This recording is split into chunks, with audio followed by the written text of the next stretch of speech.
Tapi di pihak lain, cabaran yang tinggal tu masih sangat besar. Jadi, macam mana perubahan ni boleh berlaku secepat ni? Jawapannya ada bila kita tengok data merentas generasi. Jom kita lihat macam mana pendidikan dah berubah dari satu generasi ke generasi yang seterusnya. Data ni memang power. Cuba kita tengok generasi paling tua yang lahir zaman dulu-dulu. Purata sekolah 3.5 tahun je. Kemudian, generasi pertengahan naik kepada 5.1 tahun. Dan generasi termuda dah sampai 6.7 tahun.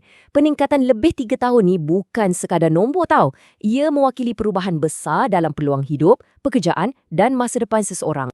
Dan carta ni tunjuk impak dia dengan lagi jelas. Bayangkan dalam kalangan generasi atuk nenek kita, lebih separuh, 54% tak pernah masuk sekolah langsung. Sekarang, untuk generasi termuda, angka tu dah turun hampir separuh kepada 28%. Walaupun 28% tu masih tinggi, tapi penurunannya tu memang tak boleh dinafikan. Okey.